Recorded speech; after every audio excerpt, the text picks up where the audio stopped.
Pertama-tama marilah kita panjatkan puji syukur kehadirat Allah Subhanahu wa taala, Tuhan yang Maha Esa, karena pada hari ini kita semua bisa berkumpul di tempat ini.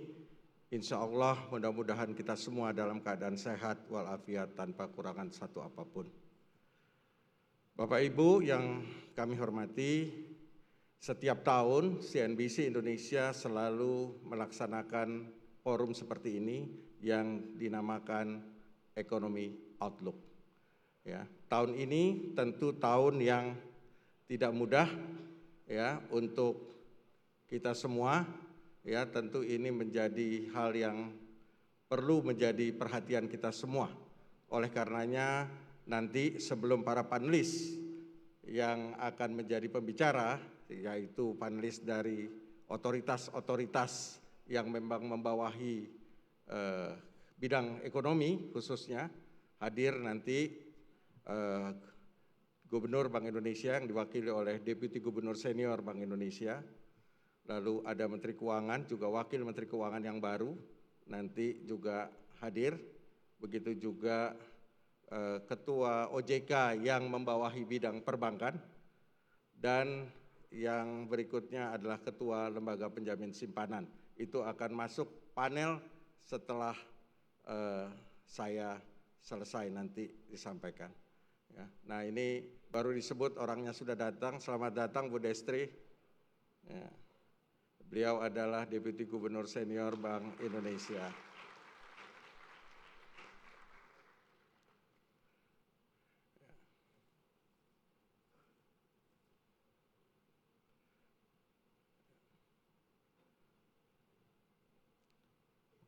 Ya, silakan Bu Destri. Jadi Bapak Ibu sekalian, sambil menunggu tamu-tamu yang akan menjadi panelis pada hari ini, saya akan sedikit sharing kepada Bapak Ibu sekalian terkait dengan perkembangan yang terjadi khususnya dalam situasi sekarang ini, khususnya adalah perkembangan di dalam era global ini.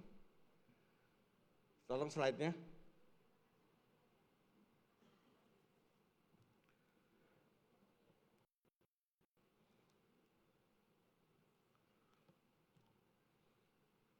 Ya.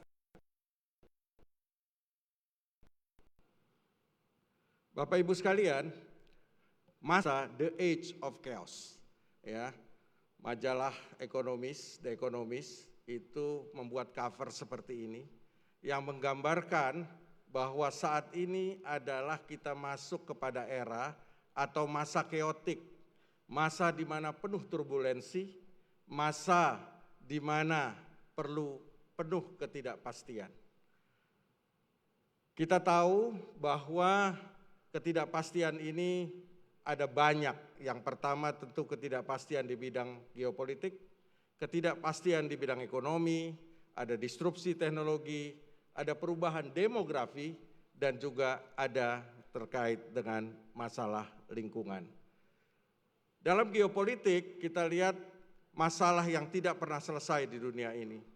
Ya, masalah Ukraina dengan Rusia yang tidak selesai-selesai, masalah Israel dengan Iran juga tidak selesai-selesai, Hamas dengan Israel tidak selesai-selesai, dan yang baru ya itu pada slide yang paling atas sebelah kanan itu masalah Greenland. Ya, setelah Venezuela sekarang Greenland. Jadi karikaturnya di sini bilang let's make Greenland green again. Ya, jadi bukan Amerika yang di make it America great again, tapi Greenland dibikin Greenland great again. Ya, ini adalah karikatur yang menggambarkan bahwa Donald Trump itu betul-betul ingin menguasai Greenland yang tentu ditolak oleh negara-negara Eropa. Nah, kita juga tahu bahwa selain masalah geopolitik, kita juga mengalami masalah yang namanya geoekonomi. Ya, kita tahu mulai dilakukan yang namanya trade war yang dicanangkan oleh Presiden Donald Trump. Nah, Bapak Ibu sekalian, saya ingin sharing sedikit. Ya, kenapa sebenarnya trade war itu disampaikan atau dilakukan oleh seorang Presiden Amerika yang namanya Donald Trump. Ya. Bapak Ibu sekalian, kalau Bapak Ibu lihat slide ini menggambarkan bahwa ternyata Amerika mengalami pertumbuhan yang jauh kalah cepat dibandingkan Cina dalam hal perdagangan. Kita lihat ini angkanya, di Amerika Serikat perdagangan dunia itu tahun 2000 sudah mencapai 2 triliun US dollar, sementara Cina baru 474 billion US dollar. Tapi tahun 2024 Amerika naik menjadi 5,3 triliun atau 167%, tapi Cina menjadi 6,2 triliun US dollar, naiknya 1.200%. Begitu juga trade terhadap Indonesia, Bapak Ibu sekalian, ya. Tahun 2000 itu Amerika itu 12,7 naik ke 38,2 billion terhadap Indonesia, naik 2 kali lipat. Tapi Cina naiknya 1.882%.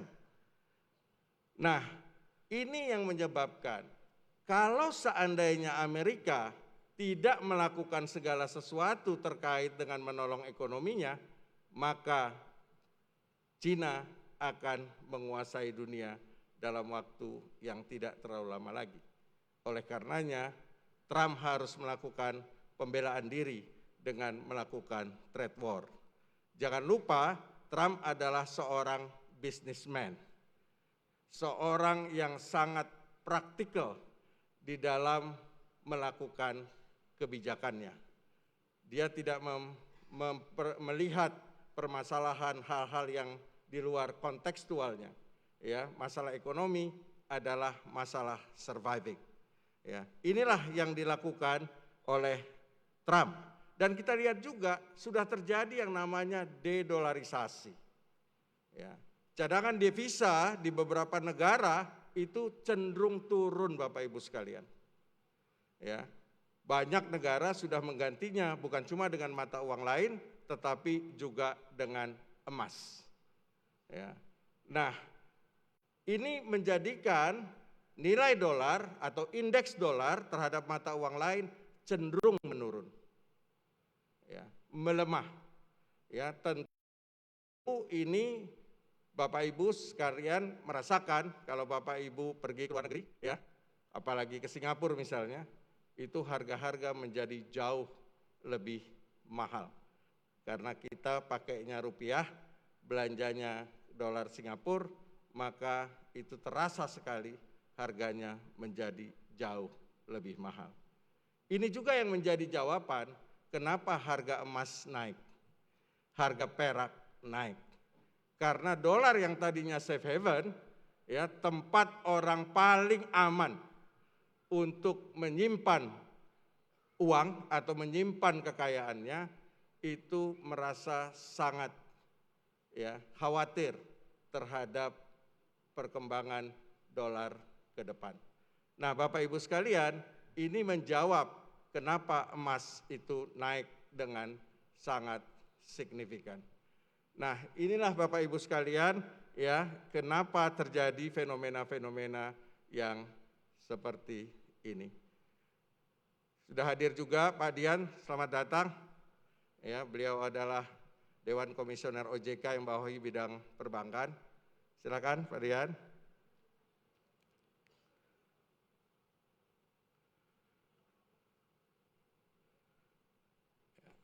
Nah, yang ketiga, tantangan kita yang ketiga adalah tentang disruption technology. Ya, kita tahu perkembangan teknologi khususnya sekarang ini AI menjadi sangat luar biasa. Ya, challenging-nya tentu Bapak Ibu tahu teknologi selalu mempunyai dua mata pisau. Pisau yang pertama memberikan kebaikan bagi manusia, artinya dia membuat kita lebih produktif, lebih efisien, ya, lebih dalam banyak hal, tetapi dia juga menjadi hal yang negatif bagi manusia. Yang pertama tentu banyak masalah tenaga kerja kita yang bisa digantikan dengan teknologi, khususnya AI, sehingga penyerapan tenaga kerja menjadi challenging. Dan yang berikut, yang paling dahsyat adalah bahwa AI itu bisa menghapuskan peradaban manusia. pada saatnya nanti kalau kita tidak bisa mengontrol, dunia tidak bisa mengontrol perkembangan teknologi, maka teknologi itu sendiri yang akan membunuh manusia itu sendiri. Oleh karenanya, ini kita dunia perlu membatasi sampai batas mana teknologi itu bisa memperbaiki peradaban kita. Bapak Ibu sekalian, banyak hal yang sering kita tidak pahami bahwa perubahan demografi itu berpengaruh pada kehidupan kita, khususnya para dunia usaha. Ya. Milenial, Gen Z dan Gen Alpha hari ini sudah menguasai mayoritas dari penduduk Indonesia. Gaya hidup mereka 100% berbeda dengan gaya hidup orang-orang seperti saya. Ya. Oleh karenanya saya harus banyak belajar dari anak saya sekarang. Karena eranya sudah berubah, ya. Gaya hidupnya berubah, ya. Cara mengeluarkan uang berubah. Apa yang dibelanjakan berubah, ya. Sehingga banyak dunia usaha, saya pun banyak mengalami, ya, industri-industri yang tadinya sangat sukses luar biasa, sekarang mengalami penurunan yang luar biasa karena gaya hidup yang berbeda. Oleh karenanya perubahan adalah sebuah keniscayaan, oleh karenanya siapa yang tidak berubah, dia akan dimakan oleh zamannya. Nah, di tengah tantangan global yang ada, bangsa Indonesia memiliki cita-cita dan visi yang besar. Ya. Kita tahu, kita tentu ingin jadi negara maju, negara berkembang, dan tidak ada kemiskinan di Indonesia. Ya. Nah, Presiden Prabowo itu mempunyai astacita. Dan yang inti daripada astacita itu yang pertama adalah pertumbuhan ekonomi yang tinggi, bahkan beliau mencanangkan kalau bisa 8%, dan terhapusnya kemiskinan dari bumi Indonesia. Ya. Nah, Bapak Ibu sekalian, ini adalah slide yang menggambarkan, pernahkah kita tumbuh 8%? Pernah, Bapak Ibu sekalian. Ya. Di slide ini menggambarkan tahun 1995 kita tumbuh 8,22%. Ini zamannya Pak Harto. Ya. Kita lihat tentu berapa pertumbuhan konsumsi rumah tangganya. Itu 12,58. Sementara sekarang kita hanya 4,98. Ya, investasinya tumbuh 13,99%, sementara sekarang hanya 5,09%. Ya. Belanja pemerintahnya dulu kecil, hanya 1,34%, tapi sekarang jauh lebih besar, 2,9%. Ya. Nah, Bapak Ibu sekalian, ini adalah ya sekedar contoh bahwa kalau orang bertanya, bisakah kita tumbuh 8%? Saya katakan bisa, cuma caranya yang harus dilakukan untuk kita bisa tumbuh 8%. Nah, kita tahu mayoritas daripada penduduk kita masih di sektor awal, yaitu sektor primer, sektor pertanian. Sektor pertanian baik Bapak Ibu sekalian, tapi sektor pertanian hanya menunjang produktivitas setengah dari jumlah tenaga kerja kita. Jadi tenaga kerja kita itu menyerap 28% tahun 2025, outputnya terhadap GDP hanya 13,1%. Apa dia move ke sektor industri, maka terbalik Bapak Ibu sekalian. Jadi 2 kali lipat. Artinya apa? Dari pertanian ke sektor industri ada added value 4 kali lipat. Ya. Sementara masuk lagi ke sektor jasa, itu tumbuhnya itu bisa 4 kali lipat. Jadi dari pertanian ke sektor jasa itu sekitar 7-8 kali lipat. Nah, untuk ini kita perlu melakukan namanya transformasi, ya. Itu dengan bantuan inovasi dan teknologi. Berkembang dari sektor pertanian menuju industri, menuju knowledge based economy, dan menuju science based of economy. Nah, Yang terakhir yang kita hadapi saat ini adalah masalah lingkungan. Kita tahu climate change ini adalah sebuah keniscayaan Bapak Ibu sekalian. Ya, kita menghadapi curah hujan pada saat La Nina itu luar biasa, ya, tidak berhenti-berhenti, curah hujannya juga luar biasa. Pada saat musim kemarau, ya, itu keringnya luar biasa. Nah, inilah menjadi masalah kita. Nah, apa yang harus kita lakukan Bapak Ibu sekalian?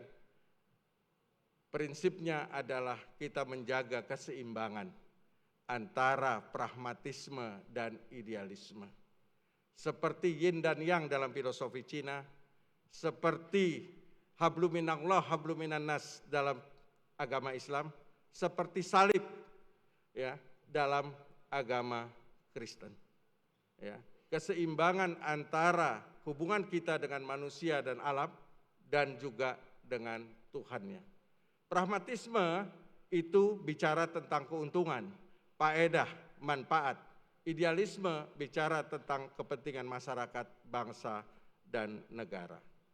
Pragmatisme itu selalu berbicara mementingkan hasil akhir, keuntungan, kepentingan pribadi, jangka pendek, hubungan sesama manusia. Sementara idealisme bicara tentang proses, kemanfaatan, kepentingan masyarakat, bangsa, dan negara, jangka panjang, hubungan manusia dengan Tuhannya. Keseimbangan ini ya harusnya menjadi filosofi dalam semua aktivitas kita. Apabila aktivitas kita berbisnis, mengelola pemerintahan, bernegara, ya, mengedepankan azas keseimbangan ini, maka tidak akan pernah terjadi hal yang terjadi di Sumatera beberapa bulan yang lalu.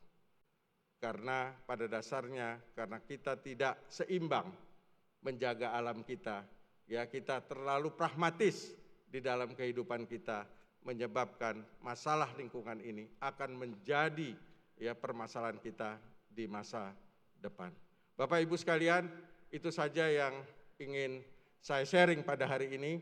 Mudah-mudahan ada manfaatnya untuk kita semua. Wabillahi taufiq wa hidayah. Wassalamualaikum warahmatullahi wabarakatuh.